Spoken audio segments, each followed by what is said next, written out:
Numbers chapter 13.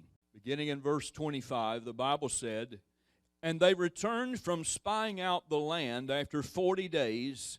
Now they departed and came back to Moses and Aaron and all of the congregation of the children of Israel in the wilderness of Paran at Kadesh.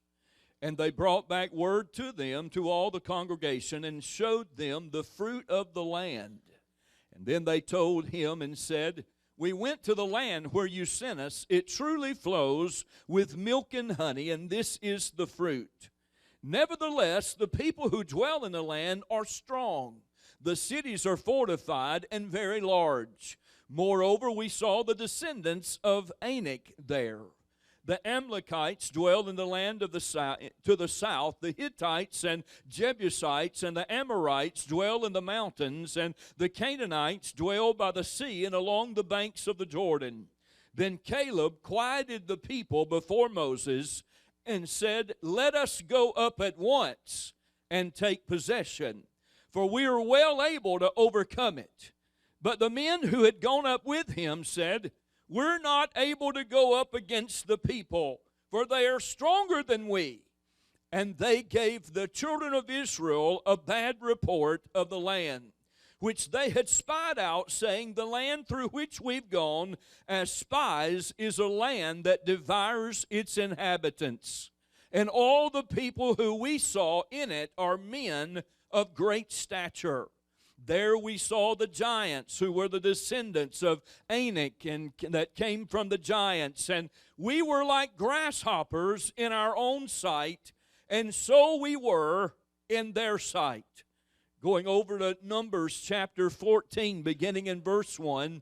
"So all the congregation lifted up their voices and cried, and the people wept that night. And all the children of Israel complained against Moses and Aaron, and the whole congregation said to them, 'If only we had died in the land of Egypt, or if only we had died in this wilderness.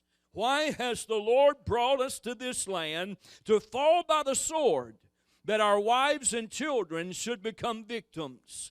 Would it not be better for us to return to Egypt?'" I want to preach and teach for a little while this morning on don't let the enemy's roadblocks keep you from reaching your promised land.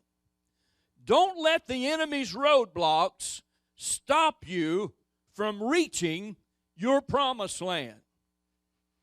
You see, the story of the exodus of the children of Israel out of Egypt is an intriguing story. It's a phenomenal story that really shows us the power and the anointing of God and His plan. Jehovah God was careful in His selection of the man chosen to lead over 2 million Jews out of the land of bondage and to lead them to the promised land of Canaan. He was very careful about His choice in leadership. It's typically not difficult to get people excited about God-given dreams of liberty and freedom, especially when you've been in bondage for 430 years. It wouldn't take very much to get people excited about being delivered. God had said to Moses, He said, "I'm come down to deliver my people out of the hand of Egypt and to bring them up out of this land and to bring them to a land flowing with milk and with honey." When God began to move, the people were motivated. It excited them. When they began to hear the words of God, their faith began to rise in them, and they began to think about the possibilities of no longer being ruled by the Egyptians and no longer being under hard labor and hard times. And it motivated them. It seemed that nothing could stop them, and momentum and motivation are a wonderful thing, but regardless of how much of it you have, there are no promises or guarantees of an unhindered journey in where God's going to bring you. You see, there were several roadblocks along the way that the children of Israel experienced, even though it was God's plan to bring them out. It was God's plan for them to be delivered. It was His plan for them to reach a promised land and blessings in their life. All of that was the plan of God. But it did not mean that there were not going to be roadblocks and challenges ahead of them on the journey. With all of us sitting here this morning facing a new year, a new time in God, a new time in our families. We've had a year that's passed that has been full of challenges. It's been full of things that we've had to overcome, we've had to face, we've had to deal with, we've had to talk about, we've had to pray about, we've had to overcome. 2020 is here. I believe that God still has a plan for my life. He still has a plan for your life. He still has a plan for Dilworth Church of God, and a plan that He's going to take us to places that He's never took us before, and to help us see things that we've never seen happen for the kingdom of God. I'm not down. I'm not discouraged. I'm not doom and gloom this morning. I'm uplifted. I believe that this is a great time in God. I believe it's a great time to be a Christian. But yet on the other side of that coin, I also know that the devil's not going to sit idly by and let us just ease on through until we get to the end of the journey that God has for us. I know that there's going to be challenges. There's going to be things that we're going to have to overcome. And in doing that, we're going to have to stick together. In doing that, we're going to have to keep the faith. In doing that, we're going to have to spend time in prayer. In doing that, we're going to have to push the plate back and spend time fasting and praying and believing God. But there's nothing impossible with God when God is on your side. And how many know God is on your side this morning? I believe that God is on our side.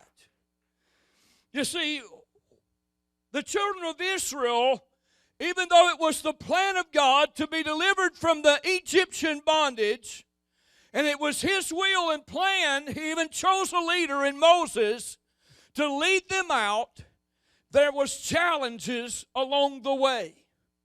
I know we get it stuck in our minds sometimes that when we're in the perfect will of God, it means that there shouldn't be any hindrances. There shouldn't be any challenges. There shouldn't be anything. It should just open up and everything goes smooth. Well, it don't always go that way. And it didn't go that way for the children of Israel, but it did not mean they were not in the will of God. You've got to realize that you can be divinely in the center of God's will and still face a challenge that rocks your world. It don't mean you've sinned. It don't mean you've been displeasing to the Lord. It don't mean you've done something wrong. It doesn't mean God's mad at you. It just means that there's a challenge standing in front of you because the enemy don't want you to reach your destination, and he's trying to get you to a point that you'll quit. I got news for him. We ain't got no quitters around here. All we got is commitment, dedication, faith, believing, and trusting God. We ain't got any quitters around here. We're trusting the Lord. And this is what the children of Israel had to learn some hard lessons in how to trust God. And for the next few minutes, I want us to look at some of the roadblocks that the children of Israel encountered, even though they were divinely in the center of God's will. They were in the middle of God's plan, but yet they faced challenges. What are some of the roadblocks that stood in their way? What were the obstacles that tried to hinder them from reaching their promised land? The first roadblock the children of Israel encountered was a wicked Pharaoh. History records the wickedness of this man. His name was Ramesses. Most historians or scholars refer to him as the ancient Hitler. That's how devious he was. That's how his demeanor was. That's the type person that he's been compared to. He had no regard for the work that Joseph had done for all those years as prime minister over Egypt. It didn't matter that he had saved the nation. It didn't matter that he had stored food in the storehouses. It didn't matter that he had helped them get through a famine. It didn't matter that he had turned hearts toward God. It didn't matter to this man. He didn't care about any of that. It didn't hold any weight with him. He used tyranny to express or oppress the people of God. Now God chose Moses to confront him with the word of the Lord, which was, let my people go. Let my people go. When you begin to read in this story over in Exodus chapter 7, it said, but Pharaoh will not heed you, so that I may lay my hand on Egypt and bring my armies and my people, the children of Israel, out of the land of Egypt by great judgment. And the Egyptians shall know that I am the Lord when I stretch out my hand on Egypt and bring out the children of Israel from among them. Now, God chose Moses to be the leader of the children of Israel and to bring them out and delivered them, but then he hardened the heart of Pharaoh. He said, Pharaoh's not going to let the people go. I want you to go tell him to let my people go, but know when you get there, he's not going to. And he said, I've hardened his heart because there's going to be things that I'm going to show the people in the land of Egypt to let them know there's a God besides a statue that they need to be serving. And he began then. Pharaoh was determined that he was not going to let the people go, so God brought the plagues upon Egypt. He brought the first plague, which was the turning the waters to blood. All the rivers, all the streams, all the water in Egypt was turned to blood. The second plague was he covered all the territory with frogs. The third plague was he brought the lice. The fourth plague was he brought the flies. The fifth plague was he brought disease upon all the livestock. The sixth plague was he brought the sore boils on man and on beast. The seventh plague was he brought the hailstorm. The eighth plague was he brought the locusts, and the ninth plague was the thick darkness which lasted for 3 solid days, and it was pitch black, and there was nothing that you could see even in front of your face. The 10th plague was the death of the firstborn. For all the firstborn of the land of Egypt shall die, for the firstborn of Pharaoh to the firstborn of the servant, as well as the firstborn of all the livestock. These were the 10 plagues that he brought upon Egypt and the people that was there. He brought these upon them to get Pharaoh to realize there was somebody higher than him. It came to pass at midnight that the Lord struck all the firstborn in the land of Egypt. It also took Pharaoh's son. When Pharaoh's son was dead and pronounced that he was dead, in the middle of the wee hours of the morning, Pharaoh called for Moses and Aaron by night and said, rise, go out from among my people, both you and the children of Israel. God touched a nation with plagues to get them to a point that they would let the children of Israel leave without any problems. God has never been hindered by the stubbornness of men. Herod fell dead and was devoured by worms. Haman was hung by his own gallows. Goliath fell at the hand of a shepherd boy named David that had nothing but a slingshot and 5 smooth stones. Ahab and Jezebel died by the judgment of God. Psalms 27:1 said, the Lord is my light and my salvation. Whom shall I fear? The Lord is the strength of my life. Of whom shall I be afraid? He had to realize there was somebody with more power than he had. He finally decided, I'm calling Moses, I'm calling Aaron, I'm telling them to gather the people and the children of Israel and to get out of Egypt. I want you to leave. I don't want you to wait till morning. I want you to go right now. I'm sure Moses thought, yes, we've reached the point finally that the children of Israel are going to get to leave.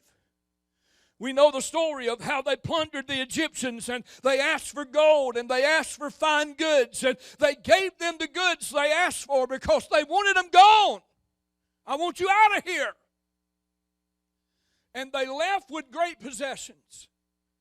They're thinking in their mind, we're free finally after 430 years of slavery. We're free. But then they get to the place that they find the Red Sea in front of them. And then they begin to look back behind them, and they see a dust cloud. You see, the second roadblock that the children of Israel encountered was the Red Sea. That was the next challenge. We know that the children of Israel left Egypt after plundering the city for all the gold and silver that the Egyptians would give them, and then they camped by the Red Sea. In Exodus 14, it tells the amazing story of how the Red Sea opened for the people of God.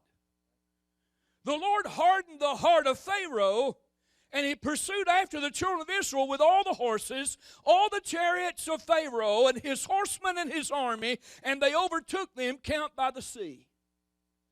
Here they are. They're camped thinking they're free finally. They've got freedom. They've been blessed with goods. They're headed to a good place. And then they look up, and here comes a dust storm. Here comes a cloud on the horizon. And then they realize that that cloud is being stirred up by the wheels and the horses of the armies of Egypt. And they're coming to take them back into bondage. After Pharaoh drew near, the children of Israel lifted up their eyes, and they were afraid, so they cried out to the Lord. And Moses told the people, he said, "Don't be afraid, stand still, see the salvation of the Lord, which we will accomplish for you today. The Lord will fight for you, and you shall hold your peace." The Lord said to Moses, he said, "Why do you cry to me? Tell the children of Israel to go forward." Think about it. Here they are.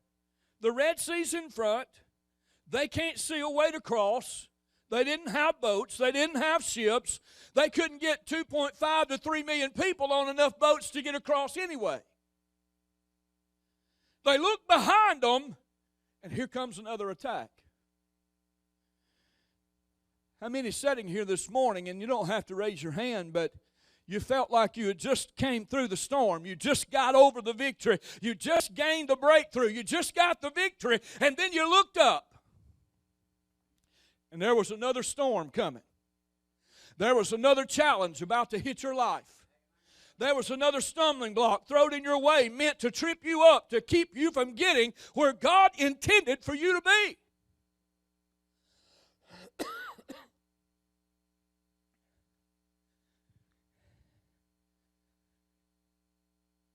But the Lord said to Moses, "Tell the children of Israel to go forward." How are we going to go forward with a sea in front of us? He said, "But lift up your rod and stretch out your hand over the sea and divide it. And the children of Israel shall go across on dry ground."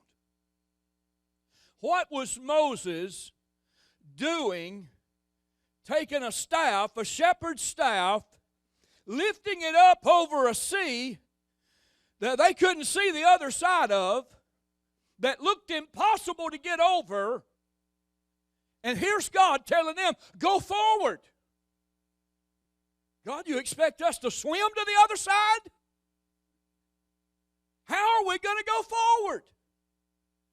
What good is it going to do to lift up a stick over a Red Sea? The problem is that it was more than a stick. You see, what we don't realize is in the studying about a shepherd's staff is it's more than a piece of wood that you herd sheep with. It's more than a crook to be able to reach out and pull the lambs back in line. A shepherd's staff had engraved on it every promise that God had gave that shepherd. Every word that had been spoken to them was carved in to that staff. Now you think about it. Moses spent 40 years on the backside of the desert before God called him. What was he doing? He was shepherding his father-in-law's sheep. When he lifted up that staff, He was lifting up 40 years of promises. He was lifting up 40 years of things God had spoken into his heart on the backside of the desert that he thought never would come to pass. But God said, I had you write them down. I had you etch them into the staff so that when this day got here and you lift up the staff in the middle of an impossible situation, you're not lifting up a piece of wood. You're lifting up my promises that I gave you, that I said I was going to bring you through, that I said I would heal you. I said I'd deliver you. I said I'd set you free. He was lifting up more than a piece of wood. He was lifting up the promises of God. He was lifting up everything the Lord had spoke to him. He was lifting up everything God said is yours. Every time we lift this up, every time we put this in front of us, every time we open the pages, there's another promise. There's another encouraging scripture. There's another day coming. There's another promise given because the Word of God doesn't lie, and God gave it to us. This is our staff. This is the promises that Moses was lifting up. He lifted up the staff over the Red Sea and divided it. Then Moses stretched out his hand over the sea, and the Lord caused the sea to go back by a strong east wind, and all that night, and made the sea into a dry land, and the waters were divided. He made the waters go back. He said they still can't travel across if the soil underneath the sea is going to be substance of mud, and they're going to mar up. They can't get across still. So not only did he divide the waters, but when he brought the strong east wind all that night, he made the sea bottom dry land, and the waters stay divided. He built a road in the middle of a sea to get his children to the other side.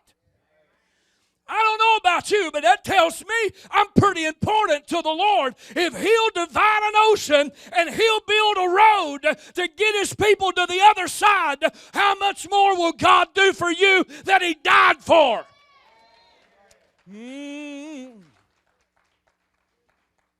I think that's pretty important.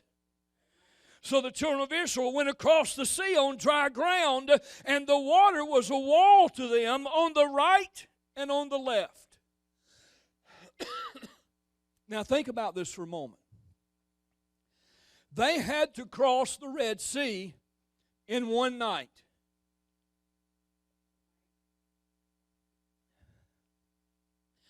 This couldn't have been a creekside's opening. For them to get across in one night, and there's between 2.5 and 3 million people that's got to cross the Red Sea. The people had to cross the sea in one night. There had to be a space in the sea 3 miles wide to make it possible for them to walk across 5,000 abreast. In other words, 5,000, a line 5,000 people wide had to go across all night long for 2.5 to 3 million people to get across the Red Sea.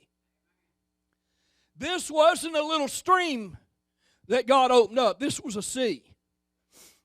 He didn't just build a road. He built an interstate. This thing was 3 miles wide to get them to the place where God wanted them to go. Now, after the children of Israel had crossed through the Red Sea, the Lord told Moses, He said, now stretch out your rod over the sea again.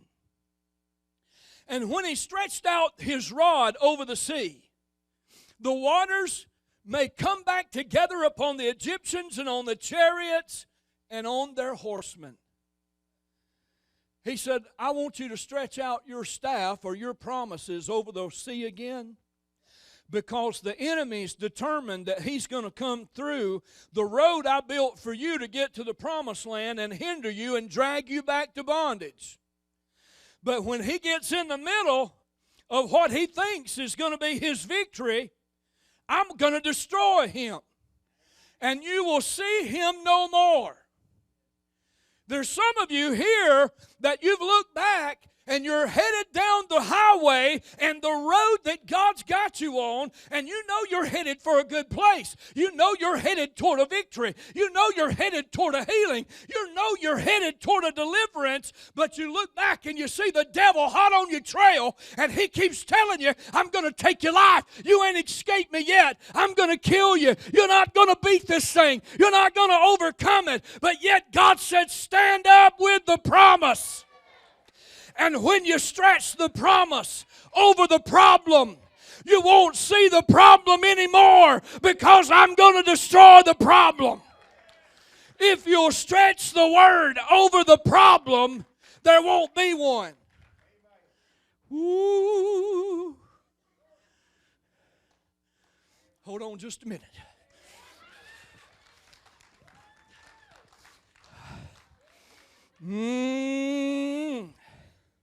When you stretch the word over a problem, there becomes no problem. So the Lord saved Israel that day out of the hand of the Egyptians, and Israel saw the Egyptians dead on the seashore. Some of y'all need to start looking for dead Satan carcasses, because the devil's going to lose this battle. He's already lost it. He just don't know it yet.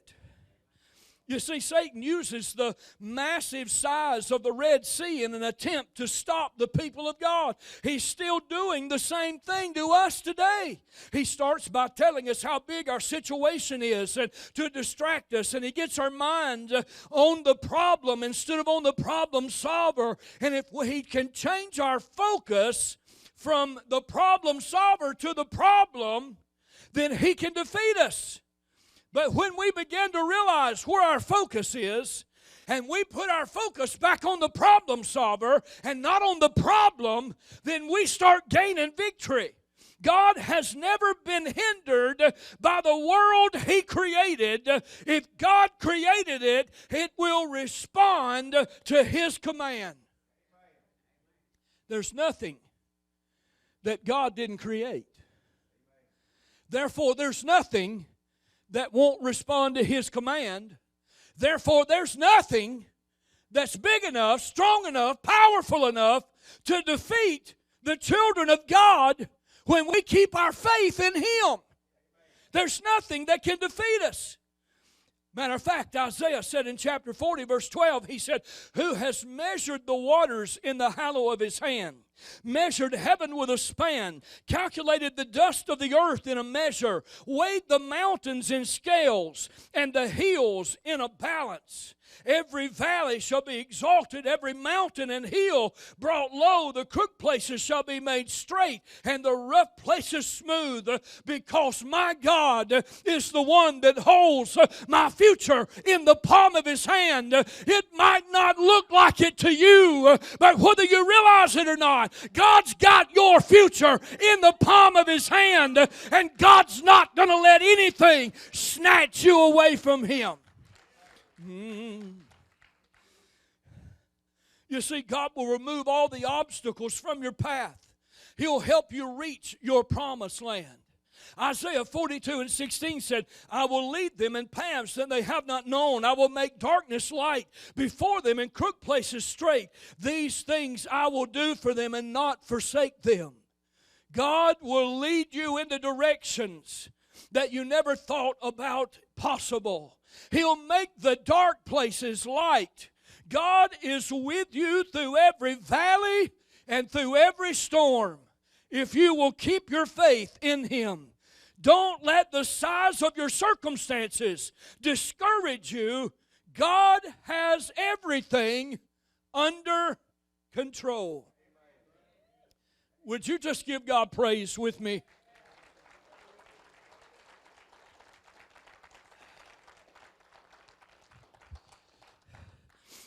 The third roadblock the children of Israel encountered was this. They had a wanting hunger and a wailing thirst. They got hungry. You know, we're grumpy people when we get hungry. I guess that's the reason us Church of God folks know how to eat. We don't like grumpy people. We feed them. We keep them happy. The children of Israel began to complain to Moses and Aaron, saying, "Why did you bring us out here in this wilderness to die of hunger? At least when we were in Egypt, we remembered the fish that we could eat freely, the cucumbers, the melons, the leeks, the onions, the garlic. We sat by the pots of meat and ate bread until we were full. But now our whole being is drying up. We're dying. We're starving in the middle of this desert." But the Lord heard their complaints, and He told Moses to tell the people, "I heard the complaints of the children of Israel. Speak to them, saying, in the evening you shall eat meat, and in the morning you shall be filled with bread, and you shall know that I am the Lord your God." And so it was that quail came up in the evening and covered the camp, and in the morning the dew lay around on the ground on the camp. And when the layer of the dew was lifted, there's on the surface of the wilderness was a small round substance as fine as frost on the ground. So when the children of Israel saw it, they said to one another, "What is it?" And Moses said to them, "This is the bread which the Lord has given you to eat." They complained about being hungry. And so God said, "I'm going to give you meat in the evening, and I'm going to give you bread in the morning. And you ain't even going to have to shoot any arrows. You ain't got to set any traps. You ain't got to do anything except go out." God covered the camp in the evening with quail. Man. God gave them a feast. God took care of their need. But then they began to think. They said, "Well, we got this bread in the morning, we got this meat in the afternoon, and it's great and it's wonderful. But, I sure am thirsty. I don't have anything to drink. I need some water from somewhere." And then the Lord spoke to Moses, saying, "Take the rod, you and your brother Aaron, gather the people together." Take the rod. What's he taking? He's taking the promises of God. He's taking his staff. He said, "Take the rod, and I want you to get your brother, and I want you to get the children of Israel, and I want you to bring them together." And then he said, "Speak to the rock before your eyes, and it will yield its water. And you shall bring water for them out of the rock, and give drink to the congregation and to their animals." Then Moses lifted up his hand, and he struck the rock twice with the rod, and water came out abundantly, and the congregation and their animals drank freely. Now, of course, we know that God didn't tell Moses to hit the rock. He told him to speak to it, but I guess he got a little carried away, and he got overzealous. So he took the word and he hit the rock. But God still honored it. Now think about this. There's 2.5 to 3 million people there, and they're needing a drink. I don't think a drink the size of our water fountain in the hallway is going to do it. There had to be a gusher of water come out of that rock. And the thing about it is, it wasn't just for a time being and then it ceased. The Bible doesn't say anything about the water ceasing from the rock. God not only gave them drink and quenched their thirst, but He gave them drink continuously so they would know where the water source was. And not only did He satisfy the people's thirst, but He said, "I'm going to bring enough water out of that rock that it's going to be enough for you to drink and be filled and take care of your need, and you're going to be able to water your animals." Every need that you got is going to be took care of.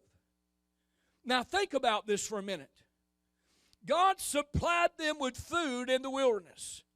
Feeding 2 to 3 million people requires a lot of food. According to the quartermaster general in the army, it's reported that Moses would have had to have had 1,500 tons of food each day. Man, that's a buffet. I believe that beats Golden Corral. 1,500 tons of food a day. To bring that much food each day, it would take 2 freight trains, each a mile long, to bring that much food. Then they were thirsty.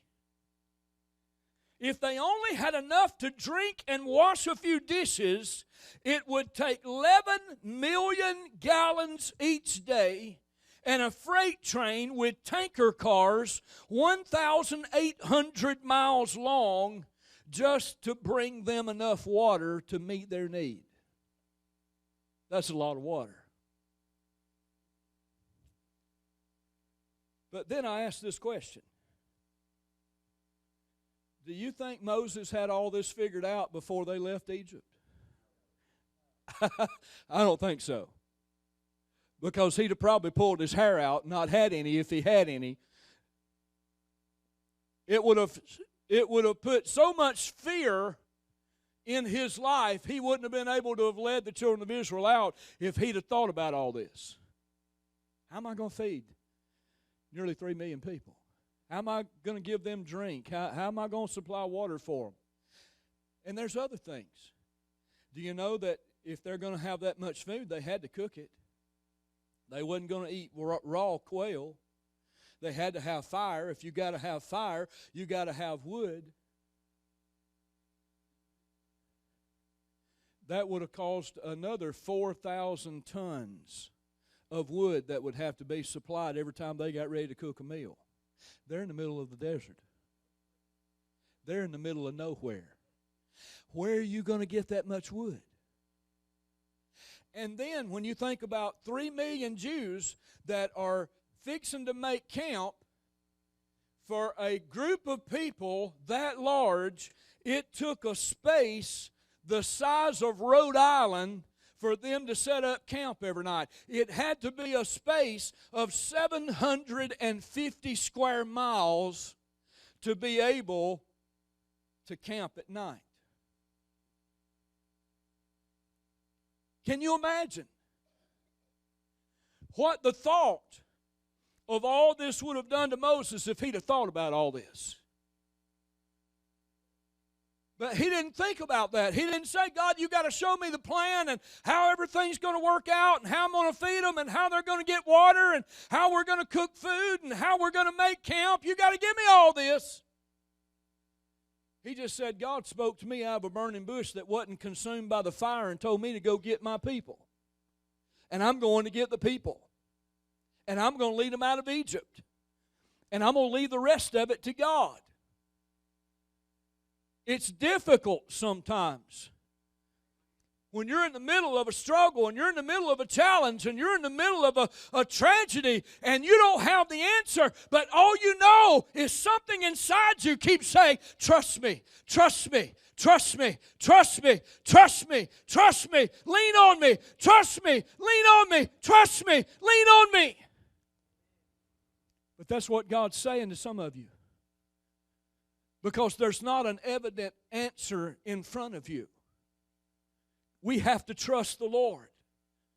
You see, God was merciful to the children of Israel, for they wandered in the wilderness for 40 years because of their disobedience. But even in their disobedience, God took care of them. He did not let their clothes or their shoes wear out. He supplied them with quail and manna for food. He gave them water from a rock and for them to drink and for their animals to drink. God took care of their need, even though they didn't hit the mark every time that they were supposed to hit the mark. You know, that's another challenge that the enemy throws at us. Because he keeps telling us before we can get an answer, we got to be perfect. And I got news for you. There's not a perfect person in this building. There ain't one. None of us are perfect. We all make bad choices. We all are disobedient. We all make mistakes. We all put forth an effort, but it doesn't mean we hit the bullseye every time. But I'm just so thankful that God's a merciful God, that in the midst of us missing the mark, God said, at least you were trying. At least you were striving to get there. At least you were trying to do the right thing. You may have got sidetracked. You may have got thrown off course a little bit, but you were still trying to please me. And in your effort to try to please me, that's enough. And I'm still going to bless you. Don't let the enemy tell you that because you didn't do something or you didn't respond the right way or you wasn't obedient in something that you can't be blessed, you can't be healed, you can't be touched, you can't be delivered, you can't be set free. That's not true according to God's Word. God is a merciful God this morning. He's not a tyrant. He's not a mean God sitting up there looking at us, getting ready to pounce on us every time we make a mistake. Matter of fact, I believe God weeps and cries when we make mistakes because He has so much good intentions for us and He wants us to do so well. It breaks His heart. But He still reaches out with love, mercy, and compassion. And He helps us get to the place God wants us to be. The psalmist said in Psalms 46:1, he said, God is our refuge and strength, a very present help in trouble. Psalms 37:25 said, I have been young and now I'm old, yet I have not seen the righteous forsaken, nor his seed begging bread. I'm a lot older than I was at one time. I've seen a whole lot more than I could say 15 years ago. But I can say this, I'm older now. Got a few years. Got a few gray hairs. Don't move quite as quick as I used to. Don't bounce back as well as I did. But I've never seen God forsake His people. I've never seen God go off and leave us. I've never seen God not come through. God's always come through. And I want to leave this with you this morning as I close.